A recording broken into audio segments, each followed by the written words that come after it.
जय हिंद सभी को। सामान्य क्लास में आप सभी लोगों का स्वागत है। मैं अमरजीत सर। बच्चों ये हमारे चैप्टर नंबर 6 का जो है मौलिक अधिकार जो चैप्टर था हमारा, उसका पार्ट नंबर 3 है। इससे पहले मैंने 2 पार्ट अपलोड कर दिए हैं और उम्मीद करता हूँ सारे बच्चों को अच्छे लगे होंगे वो पार्ट। और उनके वीडियो के एंड में मैंने नोट्स भी दे दिए थे आप लोगों को, तो उम्मीद करता हूँ सारे बच्चों को अच्छे लगे होंगे। ठीक है, तो चलो देखते हैं इस पार्ट के अंदर क्या पढ़ना है हमको, और इसके बाद एक और पार्ट आएगा, वो लास्ट पार्ट होगा इस चैप्टर का। ठीक है, तो चलो देखते हैं ये 3rd पार्ट है, इसके अंदर क्या पढ़ना है हमें। सांस्कृतिक और शैक्षिक अधिकार, यानी कि जो अनुच्छेद कितने से कितने में 29 से 30 में दिया हुआ है। ठीक है, इससे पहले हमने धार्मिक स्वतंत्रता का अधिकार पढ़ा था जो 25 से 28 तक में दिया हुआ था, और अभी हमको ये पढ़ना है सांस्कृतिक, जो 5वां मौलिक अधिकार है, सांस्कृतिक और शैक्षिक अधिकार जो 29 से 30 में दिया हुआ है। ठीक है, तो चलो देखते हैं बच्चों इसमें क्या है। संस्कृति यानी संस्कृति तो सब जानते होंगे कि भाई हर किसी को अपनी संस्कृति को जो है मानने का अधिकार है। ठीक है, पढ़ने लिखने का अधिकार है, शैक्षिक अधिकार है। तो चलो देख लेते हैं भाई क्या दे रखा है इसमें। तो अनुच्छेद 29 से 30 में दिया हुआ है। कितने में से? 29 से 30 में ये वाला हमारा मौलिक अधिकार है, जिसके बारे में यह अधिकार अल्पसंख्यकों को उनकी संस्कृति तथा भाषा के संरक्षण हेतु राज्य से मिले रहे सहयोग को सुनिश्चित करता है। यानी सिंपल सी बात है, ये अल्पसंख्यकों के लिए बनाया गया था जिनको पढ़ने लिखने का अधिकार नहीं दिया गया था। आप भी जानते होंगे बाबा भीमराव अम्बेडकर के बारे में कि भाई जब वो छोटे थे तो उनको स्कूल में सबसे पीछे बैठाया जाता था क्लास में, सोचो जरा। और बाद में वो कितने ज़्यादा पढ़ लिख कर बाहर से पढ़ लिख कर आए थे, फिर भी उनके साथ जो है बिल्कुल अछूतों वाला व्यवहार किया जाता था। तो ये बहुत गलत बात है ना। तो इसीलिए संविधान के अंदर जो है हमें सांस्कृतिक और शैक्षणिक अधिकार दे रखा है कि पढ़ लिख कर आदमी आगे बढ़ सके, हर कोई आगे बढ़े, चाहे लड़का हो चाहे लड़की हो, चाहे ऊंची जाति का हो चाहे नीची जाति का। तो संविधान के नज़रों में सब बराबर हैं। ठीक है, तो यही चीज़ है। राज्य के समक्ष यह लक्ष्य है कि वह देश में मिली जुली जो है संस्कृति की रक्षा तथा उसका प्रसार करे। यानी हमारे देश के अंदर क्या है, मिली जुली संस्कृति है, हर तरीके के लोग रहते हैं और स्वतंत्र रूप से सब लोग यहाँ पे रह सकते हैं। सबको क्या है, मौलिक अधिकार है सबके पास। तो ये चीज़ हमें याद रखना है, पढ़ लिख कर यहाँ पे आगे बढ़ सकते हैं कोई भी। तो चाहे बूढ़ा व्यक्ति हो चाहे कैसा भी हो, तो उसको पढ़ने की स्वतंत्रता पूर्ण रूप से यहाँ पे दी गई है। ठीक है, तो ये अनुच्छेद 29 से 30 में दिया गया है। ठीक है, उसके बाद हम लोग जो हमारा 31वां अनुच्छेद है, तो बच्चों उसके बारे में देखो। जो 31वां अनुच्छेद है उसको हम मौलिक अधिकार में नहीं गिनते हैं। यहाँ मैंने क्रॉस लगा दिया, मौलिक अधिकार में क्यों नहीं गिनते हैं 31वें अनुच्छेद को, क्योंकि ये क्या है, संपत्ति का अधिकार है। तो संपत्ति का अधिकार जो पहले था, और इसको याद रखना, ये कब हटा दिया गया था, 1978 में। इसको 1978 में हटाकर सिंपली एक कानूनी अधिकार बना दिया गया था और मौलिक अधिकार से उसको हटा दिया गया था। तो ये चीज़ मैं पहले ही बता चुका था आप लोग को।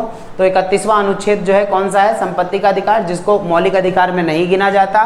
तो उसको किस में गिना जाता है, सिर्फ वो कानूनी अधिकार है जो 1978 में जो है हटा दिया गया था। क्लियर हो गया? ठीक है, अब हम पढ़ेंगे 32वें से। तो यही 32वां अनुच्छेद कौन सा है वो हम जानेंगे। लास्ट हमारा मौलिक अधिकार है ये, तो संवैधानिक उपचारों का अधिकार। तो संवैधानिक उपचारों का अधिकार मतलब क्या, देखो जैसे हमें चोट लगती है तो हम भागते हैं डॉक्टर के पास ना, तो वैसे ही अगर मौलिक अधिकारों का हनन होगा हमारे, तो हम भाग के कहाँ जाएंगे, कि न्यायालय भाग के जाएंगे अगर मौलिक अधिकारों का हनन होगा। तो लास्ट मौलिक अधिकार के ऊपर मैंने एक पर्सनली वीडियो बना रखी थी, तो आप लोग वो प्लेलिस्ट में जाकर देख सकते हैं। बाकी यहाँ पे हम लोग पढ़ ही रहे हैं इसको। संवैधानिक उपचारों का अधिकार अनुच्छेद किस में दे रखा है, 32 में। इसके बाद 33, 34, 35 ये, और 12 और 13 जो ये 5 अनुच्छेद हैं, 12, 13, 33, 34, 35। तो इसके लिए मैं अलग से जो चौथा पार्ट होगा, लास्ट पार्ट होगा, उसमें मैं बहुत अच्छे तरीके से बता दूंगा, जिससे कि सब लोगों के लिए बहुत ज़्यादा इंपॉर्टेंट वीडियो होगी। इसको शेयर करना आप लोग खूब, ठीक है ना। देखो, तो हमारा इसमें पहला है बंदी प्रत्यक्षीकरण लेख। यानी कि भाई देखो, अगर हमारे मौलिक अधिकारों का हनन होगा तो हम न्यायालय जाएंगे, और न्यायालय यानी सुप्रीम कोर्ट जाएंगे, हाई कोर्ट जाएंगे।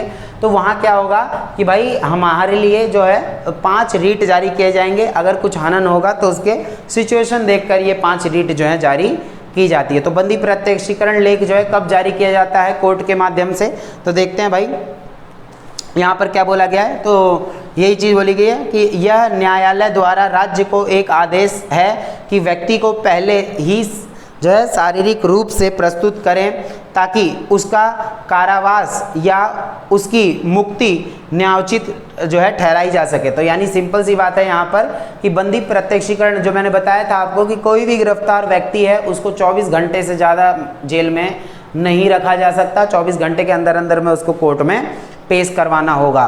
तो आप किसी भी व्यक्ति को यानी कि जो भी कस्टडी में लेकर 24 घंटे से ज़्यादा जेल में नहीं रख सकते। तो ये है बंदी प्रत्यक्षीकरण लेख जो है कोर्ट ने जारी किया हुआ है। तो इसकी अवहेलना कोई भी नहीं कर सकता। तो 24 घंटे के अंदर अंदर में क्या होगा, उस मुजरिम को कोर्ट में पेश करना होगा, चाहे वो दोषी हो या ना हो, वो तो कोर्ट निर्धारित करेगी।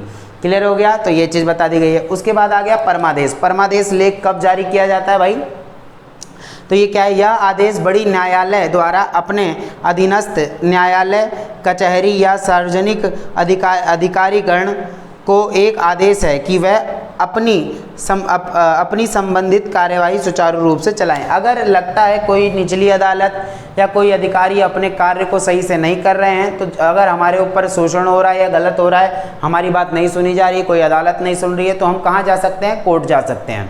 ऊपर की अदालत क्या करेगी, इस परमादेश को जारी करके उसके खिलाफ एक्शन लिया जाएगा। तो और इसको देखते हुए वो कोर्ट फिर आपसे जो है अच्छे से व्यवहार करेंगे और कोई भी अधिकारी है तो वो आपसे अच्छे से कार्य कर सकेंगे। ठीक है, तो ये चीज़ याद रखना है। उसके बाद है प्रतिषेध लेख। प्रतिषेध लेख का क्या मतलब है यहाँ पे बच्चों?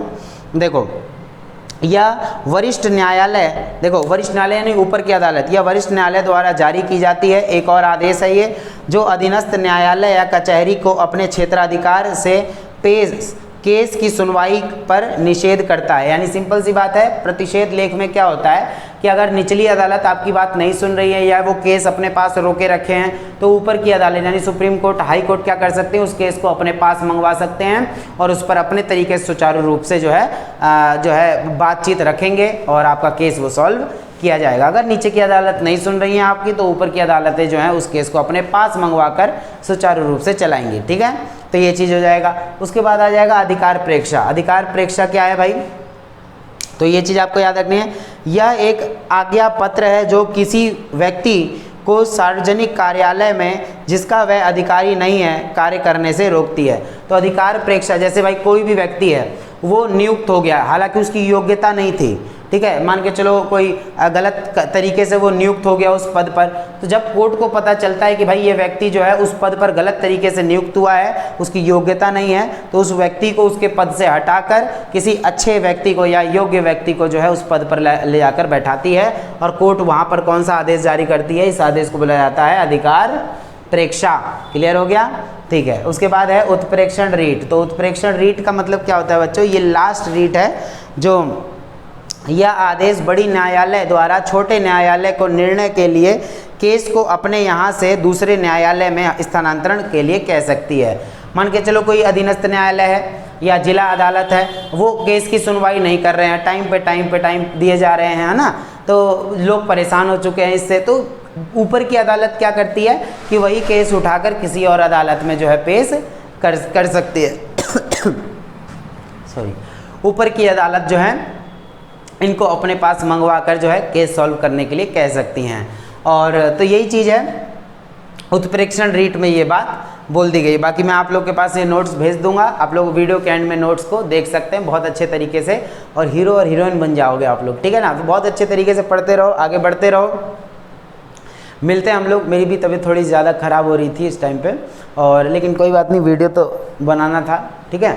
तो आप लोग बस सपोर्ट करो तगड़े तरीके से, मज़ा आ जाए। और इसके बाद जो है लास्ट पार्ट आएगा इसका, उसके बाद हमारा चैप्टर ख़त्म हो जाएगा।